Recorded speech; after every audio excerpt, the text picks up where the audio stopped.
اب میں اللہ کا نام لے کر ایک بہت ہی سینسٹیو ایشو کی طرف آ رہا ہوں، اسلام کا معاشی نظام، خلافت میں اس کی کیا شکل ہوگی۔ پہلے میں چاہتا ہوں کہ چند تضادات جو بظاہر نظر آتے ہیں پہلے ان کو ہم نوٹ کر لیں اور پھر سوچیں ہاؤ ٹو ریزالو them۔ دیکھیے، ایک طرف قرآن کہتا ہے یسألونک ماذا ينفقون قل العفو، اے نبی یہ آپ سے پوچھتے کتنا خرچ کریں اللہ کی راہ میں، کہیے جو بھی ضرورت سے زائد دے ڈالو، ڈونٹ ریٹین اینی تھنگ۔ دوسری طرف وراثت کا حکم بھی آ رہا ہے، تو وراثت ہوگی کس چیز پر جبکہ کچھ بھی نہیں ہوگا۔ زکوٰۃ کا حکم بھی آ رہا ہے، زکوٰۃ ہوگی کس شے پر کہ جبکہ کوئی شے انسان ریٹین کرے گا ہی نہیں۔ بظاہر تضاد ہے یا نہیں؟ اور میں جب یہ کہا کرتا ہوں تو لوگ چونک جاتے ہیں کہ حضور نے ساری عمر زکوٰۃ نہیں دی، حالانکہ زکوٰۃ تو رکن ہے اسلام کا۔ بھائی زکوٰۃ فرض ہوگی اگر کچھ پیسہ آپ کے پاس ہے، جمع کیا ہے اور وہ نصاب کی حد سے اوپر ہے، تب آپ پر زکوٰۃ لازم آئے گی نا، ورنہ زکوٰۃ فرض ہی نہیں۔ سورج نصف النہار پر اگر کھڑا ہو جائے، وہ ڈھل کے نہ نیچے کو نہ اترے مغرب کی طرف، تو ظہر کی نماز کا وقت آئے گا ہی نہیں، ظہر فرض ہوگی ہی نہیں۔ وہ تو اقم الصلاۃ لدلوک الشمس الی غسق اللیل وقرآن الفجر۔ تو اس اعتبار سے ایک بظاہر تضاد ہے۔ یسألونک ماذا ينفقون قل العفو، اور دوسری طرف یہ کہ وراثت لازماً تقسیم کرو، مما قل منہ او کثر، زیادہ ہو یا کم ہو، فریضۃ من اللہ، یہ فرض ہے اللہ کی طرف سے۔ اسی کی ایک صورت پیدا ہو گئی تھی حضرت ابو ذر غفاری رضی اللہ تعالی عنہ کے ایک مغالطے سے یا ایک غلو کی کیفیت جو ان میں پیدا ہو گئی۔ سورہ توبہ میں جب آیت نازل آئی کہ جو لوگ اپنے پاس سونا اور چاندی رکھتے ہیں، ان کو کنز بناتے ہیں، اللہ کی راہ میں خرچ نہیں کرتے، وہ سونا اور چاندی قیامت کے دن جہنم کی آگ پر تپا کر اور اس سے ان کو داغا جائے گا، ان کی پیشانیاں بھی، ان کے چہرے بھی، اور ان کی پیٹھیں بھی، اور ان کی پسلیاں بھی۔ وہ اس نتیجے پر پہنچے کہ سونا اور چاندی اپنے پاس ریٹین کرنا مطلقاً حرام ہے،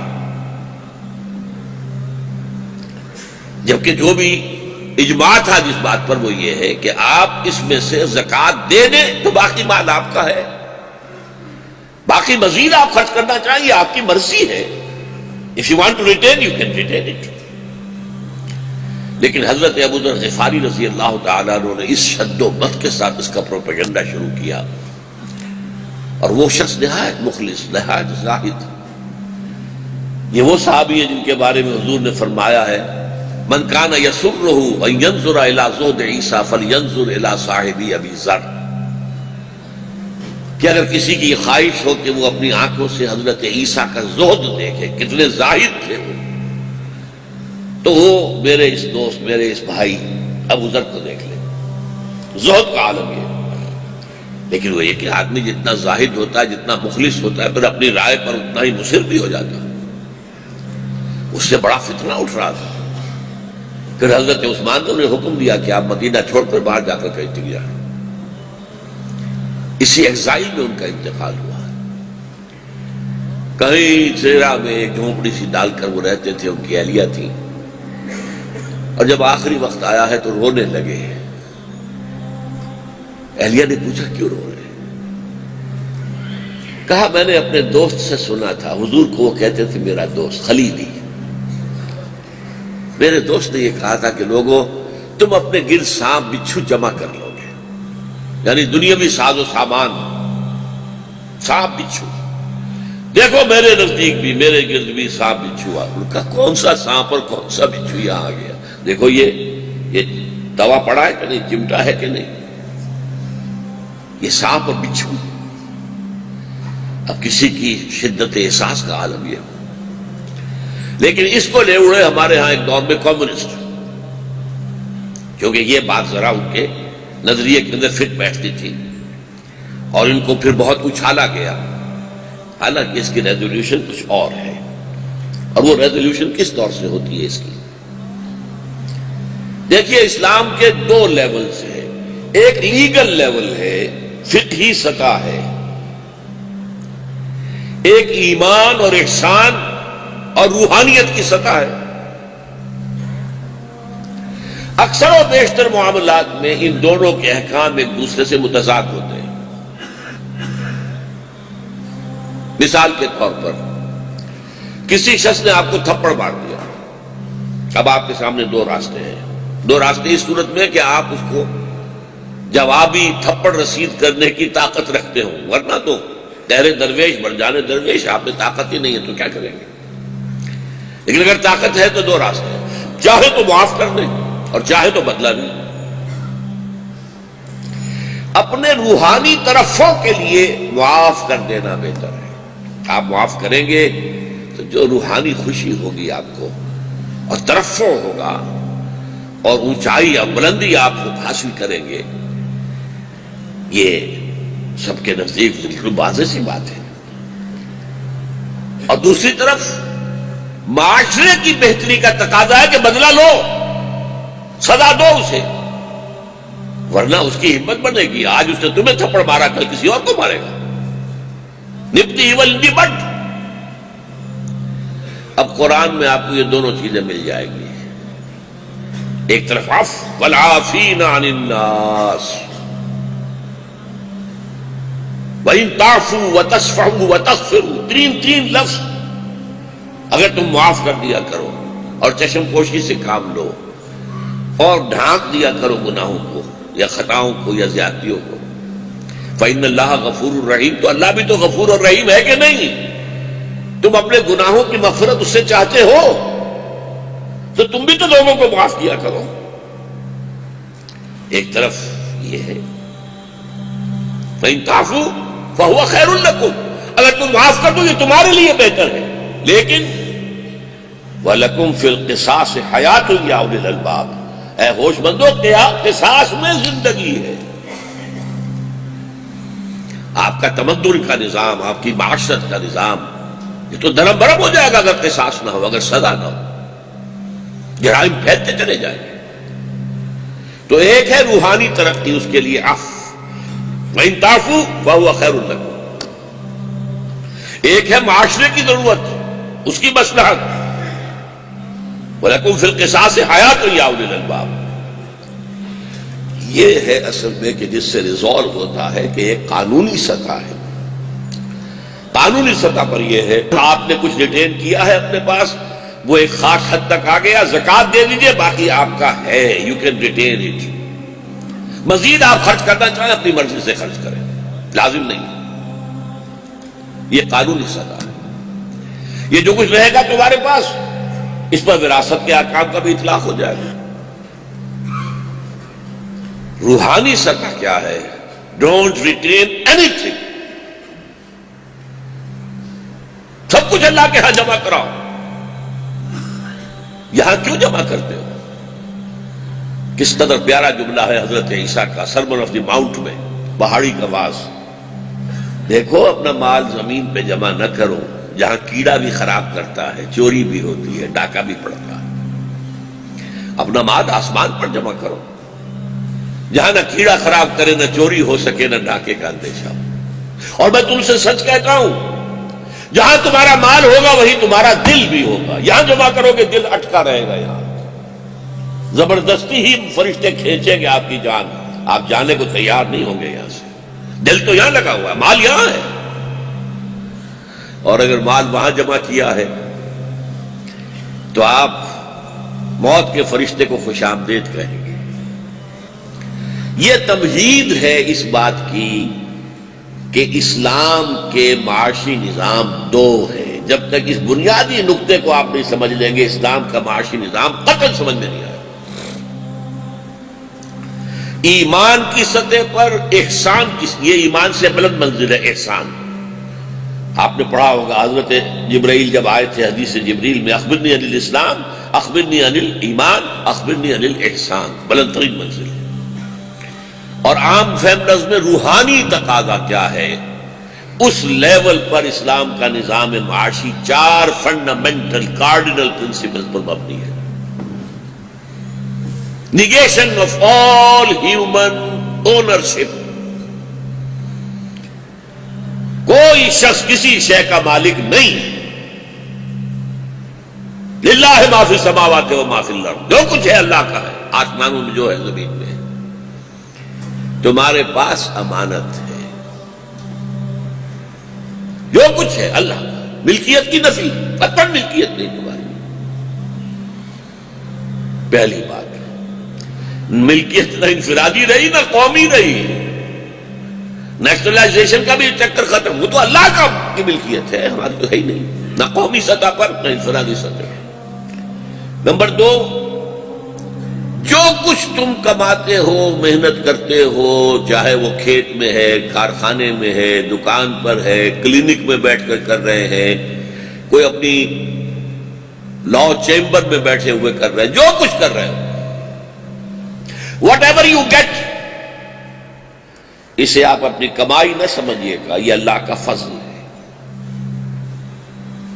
کسب کا لفظ قرآن مجید میں آتا ہے نیکی اور بدی کا کمانا۔ نیکی کمائی ہے، یہ کمائی ہے، بدی کمائی ہے، یہ بھی کمائی ہے۔ لہا ما کسبت وعلیہا ما اکتسبت، کسب اسے کہتے ہیں۔ صرف ایک جگہ کسب دنیا کی کمائی کے لیے بھی آیا ہے، سورہ بقرہ میں، لیکن قرآن میں اصل میں کسب کیا ہے؟ وہ تو نیکی یا بدی۔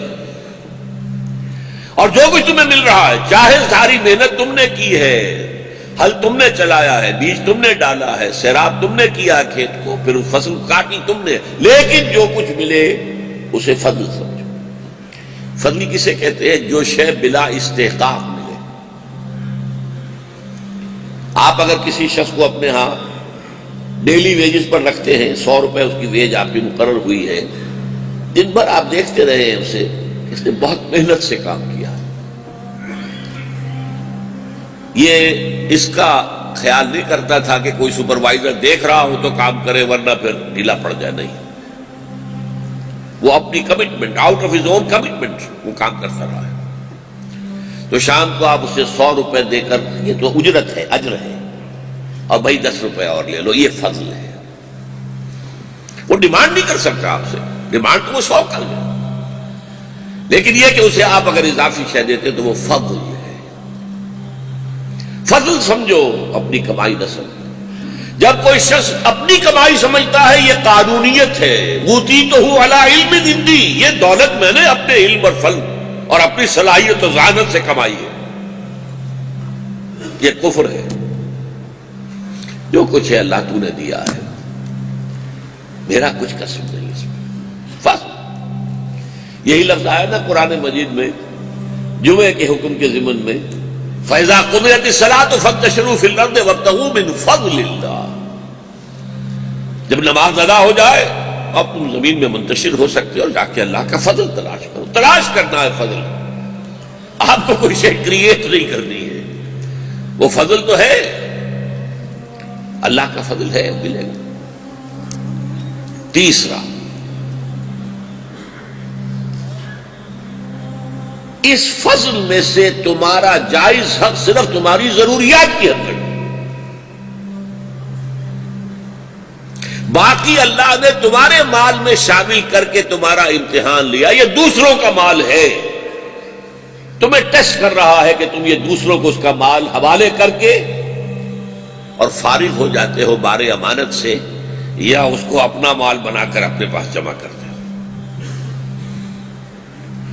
تمہارا جائز حق تمہاری ضروریات کی حد تک ہے، بس یہ سمجھیے کہ اسلامی نظریے کی سرپلس ویلیو ہے، وہ جو مارکسزم کی سرپلس ویلیو کچھ اور ہے، اور اسلامی نظریے کی سرپلس ویلیو کیا ہے؟ جو تمہاری ضرورت سے زائد دے ڈالو۔ یہ در حقیقت یہ دے ڈالنا یا غرباء کو، فقراء کو، مساکین کو، یتامہ کو، یعنی خیرات و صدقات میں دے دیا جائے، اور یا اللہ کی راہ میں انفاق ہے، جد و جہد ہے اللہ کے دین کی اشاعت کے لیے، اللہ کے دین کی اقامت کے لیے، اگر قتال کا مرحلہ ہے تو اسلحہ کی خرید کے لیے اعدوا لہن ما استطعتم من رباط الخیل۔ یہ 4 پرنسپلز ہیں، ملکیت تمہاری کچھ نہیں، ای امانت چند روزہ نستماس، در حقیقت مالک ہر شے خداست۔ ملکیت نہ انفرادی نہ اجتماعی نہ قومی، جو تم کماؤ گے جو ملتا ہے وہ فضل ہے، تمہاری محنت کا نتیجہ نہیں ہے۔ اگر برعکس سوچو گے تو قانونیت کی طرف جاؤ گے، اور جو کچھ مل گیا اس میں تمہارا جائزہ تمہاری ضروریات ہے۔ اب یہ ضرور ہے کہ ضروریات آدمی کم سے کم کرتا جائے یا ضروریات بڑی زیادہ رکھے، یہ چونکہ والنٹری معاملہ ہے، یہ روحانیت کا تقاضا ہے، یہ کوئی قانون کا تقاضا نہیں ہے۔ باقی سارا دے ڈالو۔ 4 cardinal principles of the Islam، اور مکمل نظام ہے یہ، اور آپ کو معلوم ہے حضور صلی اللہ علیہ وسلم نے اس سطح پر زندگی گزاری ہے، اصحاب صفہ نے اس سطح پر زندگی گزاری ہے، اس کے علاوہ فقراء صحابہ، وہ چاہے حضرت ابو ذر غفاری ہو یا اور بہت سے صحابہ تھے، فقراء صحابہ کچھ نہیں رکھتے تھے،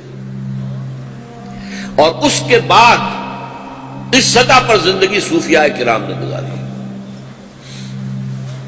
اور ان کی دعوت جو پھیلی ہے دلوں میں اتری، اس کی وجہ یہ تھی۔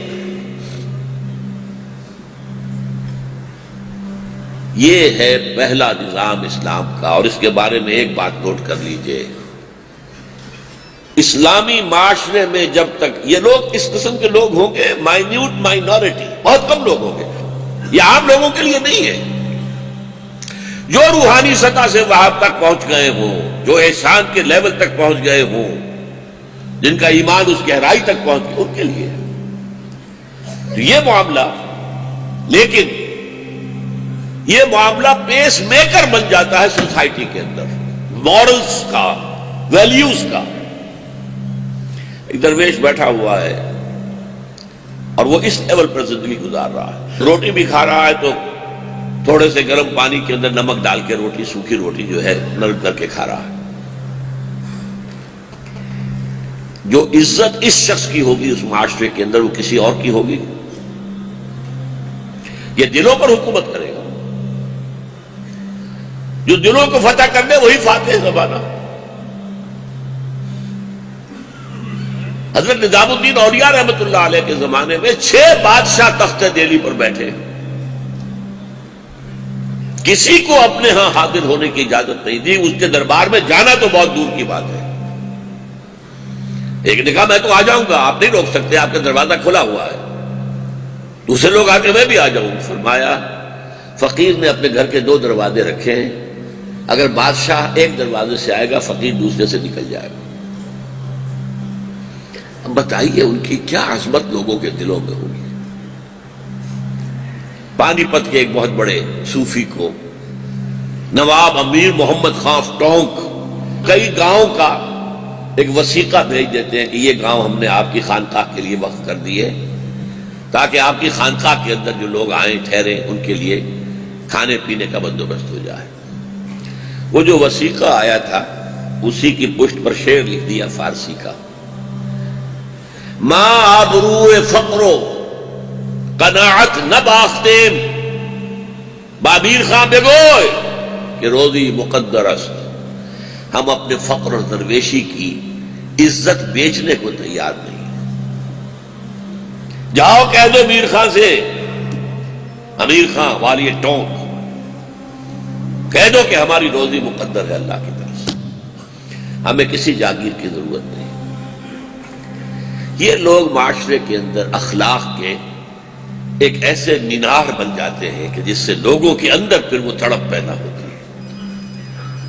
عزت دولت کی نہیں ہے، عزت اس کی ہے۔ آج ہمارے ہاں کیا ہے، فساد کا سب سے بڑا سبب کیا ہے؟ معلوم ہے کہ یہ سمگلر ہے، دولت اس کی سمگلنگ کی ہے، یہ ہیروئن کا ہے، اور یہ ہیروئن پھر بھی عزت اسی کی ہوگی۔ اس کا مکان دیکھ کر، کوٹھی دیکھ کر، محل دیکھ کر ایک دفعہ جو ہے دل تھوڑا سا تو مرغوب ہو ہی جائے گا۔ اس سے ہے معاشرے کے اندر پستی سے پستی، پستی سے پستی۔ تو یہ جو نظام ہے اس کو میں کہہ رہا ہوں highest and purest form of voluntary socialism. Voluntary ہے، اس میں جبر نہیں ہے۔ جس شخص کو آخرت کا اتنا یقین ہو گیا ہے کہ وہ سمجھتا ہے اصل زندگی وہ ہے، تو وہی کے لیے بھیج دو نا، یہاں کائے کو رکھنا ہے؟ اس کے بینک میں ڈپازٹ کرو، یہاں کام کر رہے ہو؟ ڈپازٹ کیا اور کل تمہاری روانگی ہو گئی، وہ تو پیچھے والے کیا کریں گے، گلچھرے اڑائیں گے یا کیا کریں گے، یا بینک اکاؤنٹ جو ہے وہ اگر کوئی اور آپریٹ کرنے کی پوزیشن میں نہیں ہے تو وہ بینکوں کی کمائی ہو گئی، چھٹی ہوئی، ختم ہوئی۔ کیا کیا تم نے؟ اچھا، اب میں پہلے یہ چاہتا ہوں، بلکہ مجھے پہلے یہ کہنا تھا کہ معاشی نظام کے ضمن میں ہمیں سب سے پہلے جو دو معاشی نظام جن سے ہم واقف ہیں ان کا ایک کمپیریزن کر لینا چاہیے۔ اگرچہ اب کمیونزم مر گیا، لیکن میرے نزدیک وہ مرا نہیں ہے، دوبارہ ابھرے گا اور بڑی شدت سے ابھرے گا۔ وہ ایک رد عمل تھا سرمایہ داری کے خلاف، اب سرمایہ داری جو ہے ننگا ناچ رہی ہے اور گلوبل ہو رہی ہے، گلوبلائزیشن۔ تو یہ ہو نہیں سکتا کہ ری ایکشن پیدا نہ ہو۔ جو کچھ ہوا ہے سیاٹل میں، اور جو کچھ ہوا ہے ڈیووس میں، اور جو کچھ ہوا ہے واشنگٹن میں، اور جو کچھ ہوا ہے لیٹن امریکہ کے ایک مقام پر، یہ سارا ری ایکشن جو ہو رہا ہے، یہ ننگی سرمایہ داری، یہ گلوبل سرمایہ داری، یہ ملٹی نیشنلز، ان کی حکومت،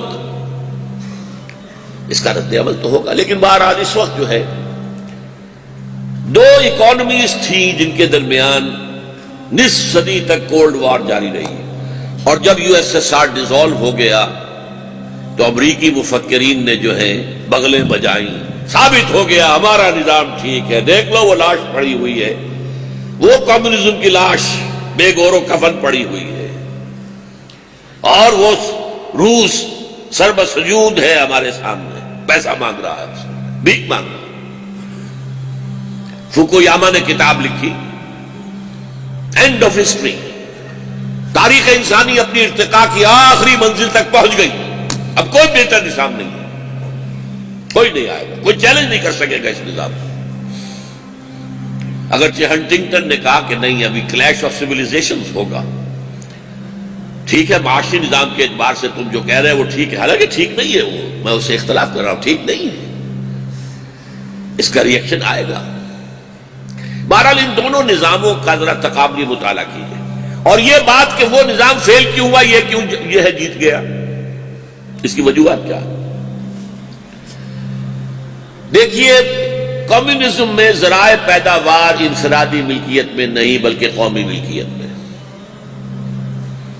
کیپٹلزم میں نہ صرف آرٹیکلز آف یوز آپ کی انفرادی ملکیت میں ہو سکتے ہیں، لیکن جو مینز آف پروڈکشن ہے، کارخانہ ہے، دکان ہے، فیکٹری ہے، کھیت ہے، یہ بھی آپ کی انفرادی ملکیت ہو سکتی ہے۔ اب اس سے فرق کیا پڑتا ہے؟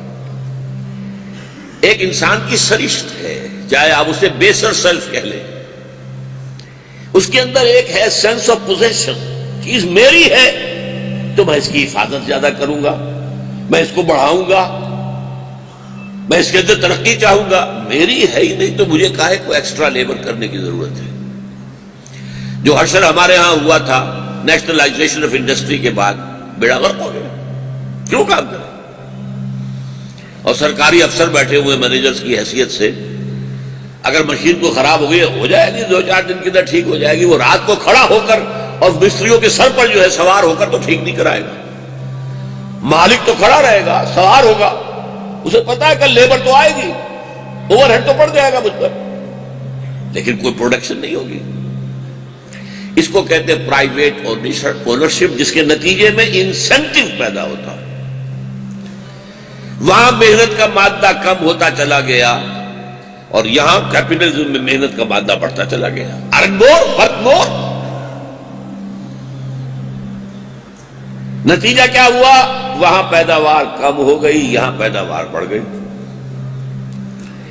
امریکہ کا ویٹ گروئنگ ایریا جو ہے وہ بہت کم تھا روس کے مقابلے میں، پھر بھی امریکہ ایکسپورٹ کرتا تھا ویٹ اور رشیا امپورٹ کرتا تھا۔ کیوں زیادہ محنت کریں؟ انہیں تو ویج مل رہی ہے نا، اور وہاں جو کھیت کا مالک ہے، فارم ہے، اس کا ویسٹڈ انٹرسٹ ہے، اس کے اندر وہ اس کی جو ایک نفسیاتی جو ایک طلب ہے حیوانی لیول کی، میری شے، میری دولت، اس کو پورا کا پورا جو ہے اسے غذا مل رہی ہے۔ اچھا وہاں مقابلہ ختم، یہاں مقابلہ رہے گا، کمپٹیشن رہے گی۔ جب مقابلہ نہیں ہے تو چیزوں کا لیول، چیزوں کی کوالٹی نہیں بڑھے گی، پروڈکشن بھی کم اور کوالٹی بھی نہیں امپروو نہیں ہوگی۔ جہاں مقابلہ ہے پروڈکشن زیادہ ہوگی اور اس کے ساتھ ہی کوالٹی، میں بہتر سے بہتر بناؤں تاکہ میرا مال بکے۔ یہ ظاہر بات ہے کہ وہ جو انسینٹیو ہے ورک کا، اس کا یہ منطقی نتیجہ لازم نکلے گا۔ پھر وہاں تو ہے بیوروکریسی، بس فلاں جگہ پر تمہیں لگا دیا گیا ہے، اس میں ملازمت ہے، سروس کرو، اچھا کام کر رہے ہو تب بھی، نہیں کر رہے ہو تب بھی تمہاری سیلری مل جائے گی۔ ادھر کیا ہائر اینڈ فائر،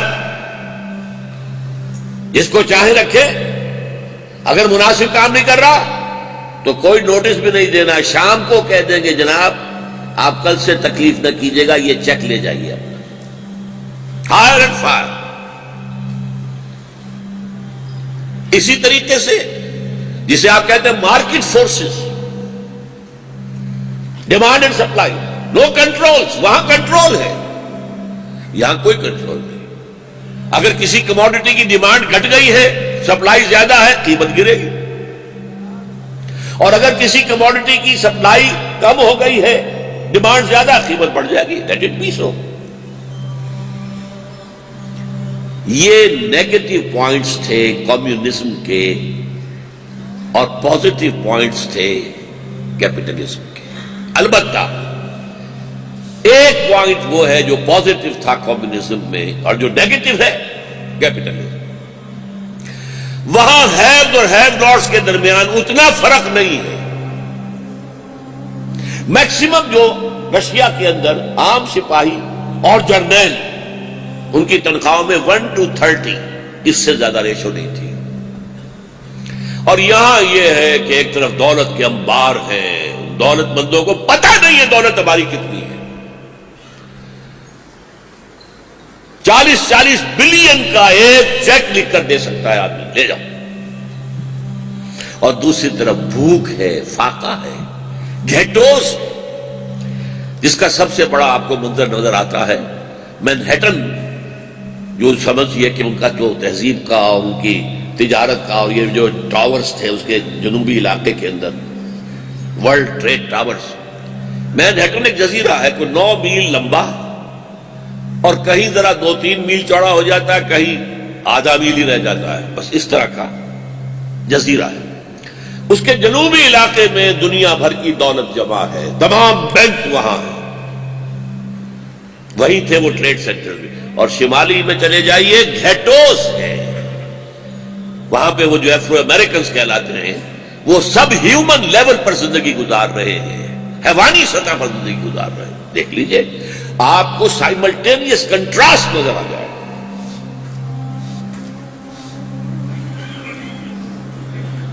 سرمایہ دارانہ نظام بھی ایک کام بہرحال کرتا ہے، کچھ عرصے کے بعد اس نے اس کا تجربہ حاصل کر لیا۔ جب آپ کی فری اکانومی ہوگی اور کمپٹیشن ہوگا، فری کمپٹیشن، تو کچھ آگے نکل جائیں گے، کچھ پیچھے رہ جائیں گے، ظاہر بات ہے۔ آپ اگر لوگوں میں دوڑ کر آتے ہیں اور وہ بندھے ہوئے آپس میں نہیں ہے تو کوئی آگے نکلے گا، کوئی پیچھے رہ جائے گا۔ اگر آپ چاہیں کہ دوڑیں بھی اور کوئی آگے پیچھے کا فرق نہ ہو تو پھر رستے سے باندھ دیں انہیں، پھر لیکن فری اکانومی میں تو ہوگا۔ اس کا نتیجہ کیا نکلتا ہے کہ کچھ اتنے ہیو ناٹس رہ جاتے ہیں پیچھے جو اب ان کے لیے پوٹینشیل خطرہ ہے۔ یہ خلیج جو ہے ہیوز اور ہیو ناٹس کے درمیان، یہ بھوکے بھیڑیے کہیں ہمارا پیٹ نہ پھاڑے، ہم پر حملہ آور نہ ہو جائے، یہ کھڑے نہ ہو جائیں، بغاوت نہ کر دیں، لہذا کچھ نہ کچھ سبسسٹنس لیول ان کو دو۔ اس کو کہتے ہیں انٹرنل مینجمنٹ آف کیپٹلزم، کیونکہ لازمی نتیجہ ہے کچھ پیچھے رہ جائیں گے کچھ آگے، تو کوئی فیڈ بیک ہونا چاہیے۔ سیکیورٹی، سوشل سیکیورٹی، جس میں ٹاپ پر اسکینڈینیوین کنٹریز ہیں، اس سے ذرا نیچے آئیے تو برطانیہ ہے، بہت اونچا لیول ہے وہاں بھی ویلفیئر کا یا سوشل سیکیورٹی کا۔ سب سے کم جو ہے وہ بھی امریکہ میں ہے، لیکن امریکہ میں بھی ہے، آپ جا کے کہہ دیجئے میرے پاس جاب نہیں ہے اور میرے پاس مکان بھی نہیں ہے، آپ کا وظیفہ بھی مقرر ہو جائے گا، ایک چابی بھی دے دی جائے گی، جاؤ۔ یہ ہے فیڈ بیک، یہ ہے انٹرنل مینجمنٹ۔ کیونکہ کیپٹلزم میں لازماً یہ ہوگا کہ کچھ بھوکے رہ جائیں گے، کچھ بہت زیادہ والے ہوں گے، تو بہت زیادہ والے جو ہیں اپنی سیلف پروٹیکشن کے لیے یہ کچھ نہ کچھ خیرات کا کھاتا جو ہے کھلا رکھیں گے۔ اسے کہتے ہیں انٹرنلی مینیجڈ کیپٹلزم۔ اب آپ آئیے، میں نے آپ کو بتا دیا کہ روحانی سطح پر اسلام کا نظام کمیونزم کے مشابہ ہے۔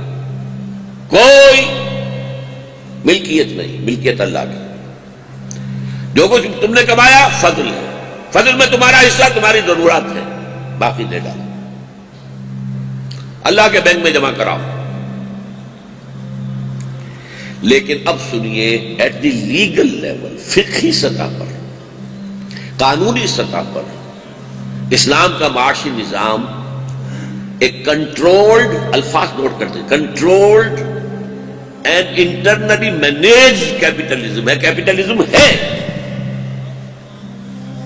کیا مطلب؟ یو کین اون، قانونی سطح پر تو اونرشپ ہے، اگر اونرشپ نہ ہو تو وراثت کا آئے گی؟ اونرشپ تو ہے قانونی سطح پر، وہ سطح اور ہے، روحانی سطح اور ہے، اس کو تو اس وقت بھول جائیے۔ اب آئیے زمین پر، آن دی گراؤنڈ،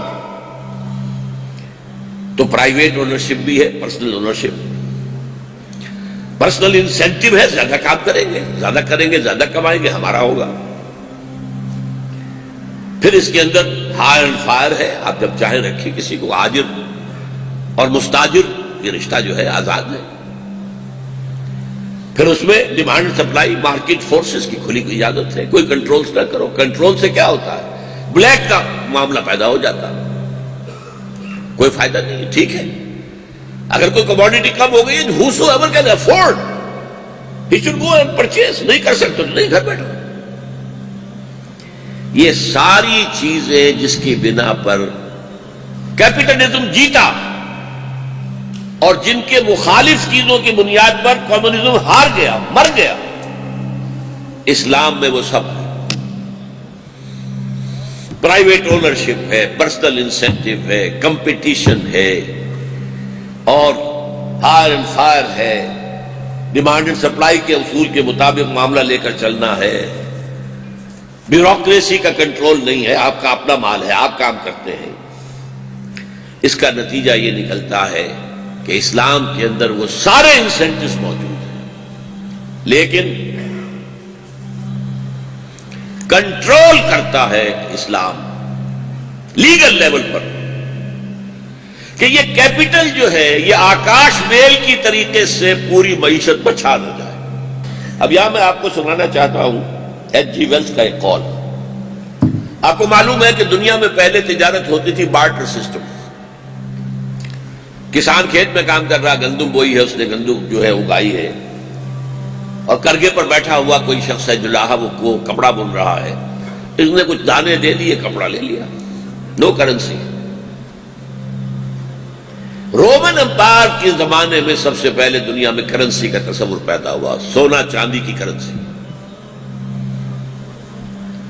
اس کو کہتا ہے جی ویلز، انسان نے جب سے کرنسی کا معاملہ شروع کیا اسے یہ اندازہ نہیں تھا کہ کتنی بڑی لعنت کا طوق اس نے اپنی گردن میں ڈال دیا۔ گندم آپ کتنی ہولڈنگ کریں گے، لیکن یہ سونا ہے ایک شیر، یہ اتنے 1000 من گندم کے برابر، اس کو آپ اپنے ہاتھ رکھیے اپنی تجوری کے اندر، جب چاہے ریلیز کریں، جتنا چاہے خرید لیں، قیمت بڑھ جائے گی، جب ہاتھ روک لیں گے قیمت گر جائے گی۔ You can manipulate the market جب آپ کرنسی کو اپنے پاس رکھ سکتے ہیں۔ تو ایک لعنت کا طوق تھا جو نوع انسانی نے اپنی گردن میں ڈالا ہے۔ یہ دیو جو ہے، یہ جن ہے، capital, you have to change it, اسے بوتل میں بند رکھو۔ یہ ہے اصل جو چیز کہ اسلام کی کنٹریبیوشن ہے، کیپٹلزم۔ اس میں سرمایہ کاری تو ہو، سرمایہ داری نہ ہو، نو کنسنٹریشن آف ویلتھ، ہیوز اور ہیو ناٹس کے درمیان بہت فاصلہ نہ ہو۔ اس کا جو ماسٹر سٹروک ہے ربا حرام. کاروبار کرو جائز طریقے سے کرو، ربا کے بغیر کرو.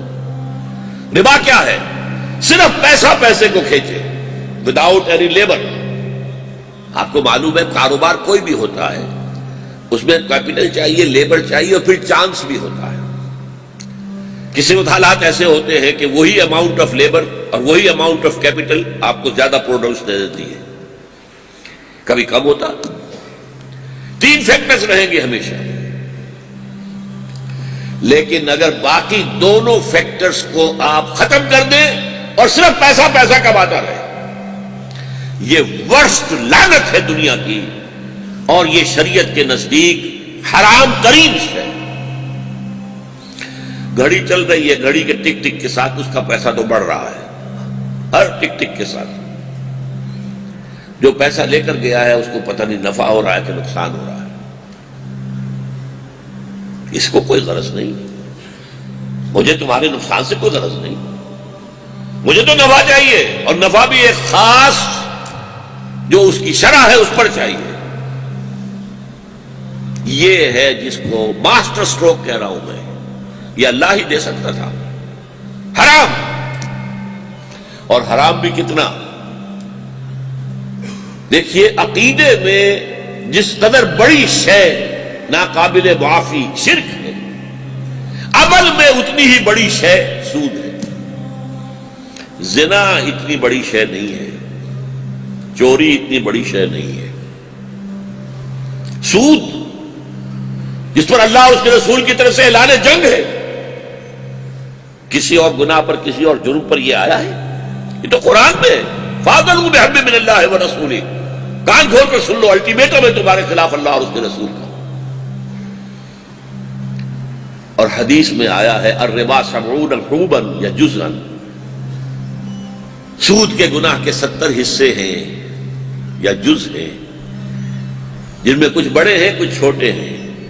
ان 70 میں سب سے چھوٹا ایسروہا، 70 میں سب سے چھوٹا اس کے مساوی ہے ان ينكح الرجل امه، کہ کوئی شخص اپنی ماں کے ساتھ بدکاری کرے.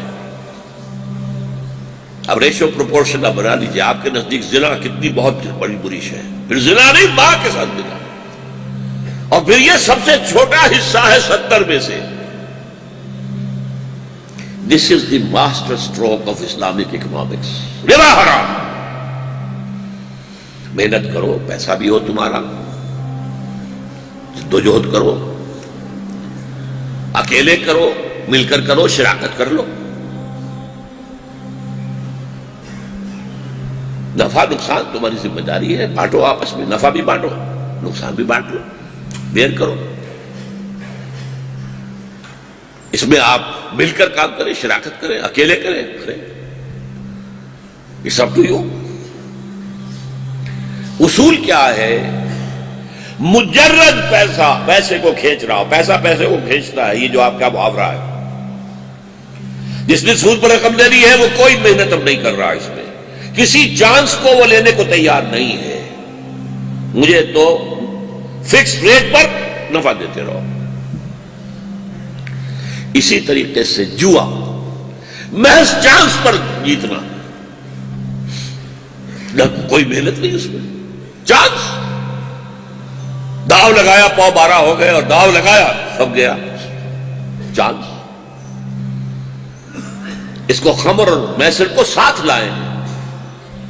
جس طرح شراب انسان کو شل کر دیتی ہے، پھر اس کے اندر محنت کا جذبہ نہیں رہتا. جوا شل کر دیتا ہے، محنت کیسے کرے؟ داؤ لگاؤ. چاہے اس میں مفلس ہو، قلاش ہو کر کپڑے تک بھی اپنے اتروا کے آدمی چلا جائے.